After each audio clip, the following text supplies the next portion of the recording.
മനാഫ്കയ്ക്ക് ഒരുപാട് ആക്രമണങ്ങൾ നേരിടേണ്ടി വന്നിട്ടുണ്ട്. മനാഫ്ക വേറൊരു തരത്തിലേക്കാണ് അവിടേക്ക് എത്തിപ്പെടുന്നതെങ്കിൽ, പക്ഷെ ഞങ്ങൾ കുടുംബത്തിൻ്റെ ഫസ്റ്റ് ടു ലാസ്റ്റ് ഓരോ ഘട്ടങ്ങൾക്ക് ഞങ്ങൾക്കറിയാം ആരൊക്കെ പോയി കണ്ടെന്നുള്ളത്.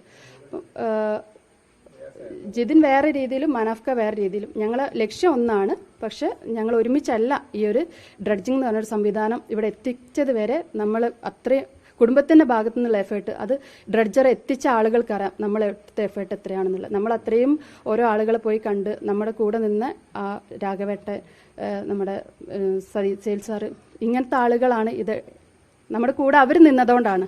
അല്ലാതെ നമ്മൾ അവർക്കെതിരെ നിന്നാൽ നമുക്ക് ഒരിക്കലും ഈ ഒരു ഡ്രഡ്ജർ എന്ന് പറഞ്ഞ സംവിധാനം എത്തിപ്പെടാൻ പറ്റൂലായിരുന്നു. അതൊരു തെറ്റിദ്ധാരണേൻ്റെ ഭാഗമാണ്. ഈശ്വർ മാൽപേ സാറും അതേമാതിരി കുറേ പേര് ഇങ്ങനത്തെ മുങ്ങൽ വിദഗ്ധരൊക്കെ ഇതിനു വേണ്ടി ഹെൽപ്പ് ചെയ്തിട്ടുണ്ട്. നമ്മുടെ സെയിൽ സാറാണ് ഈശ്വർ മാൽപേനെ അവിടേക്ക് കൊണ്ടുവന്നെന്ന് തോന്നുന്നുണ്ട്. അപ്പം ആവശ്യഘട്ടങ്ങളിൽ അവരുടെ സഹായം നമുക്ക് കിട്ടിയിട്ടുണ്ട്. പക്ഷേ ഈ ഡ്രഡ്ജിങ് കൊണ്ടുവന്നപ്പം നമ്മുടെ ഡ്രഡ്ജർ ഉപയോഗിച്ചിട്ടുള്ള എത്രയും പെട്ടെന്നുള്ള ഒരു കണ്ടുപിടുത്തം അതിനൊരു ചെറിയൊരു ഇതുപോലെയാണ്. അതുകൊണ്ടായിരിക്കും ജില്ലാ ഭരണകൂടം താൽക്കാലികമായിട്ട് ആക്കിയത്. അല്ലാതെ ഈശ്വർ മാൽപ്പേനെ തഴഞ്ഞിട്ടും കാര്യങ്ങളൊന്നും ആയിട്ടല്ല.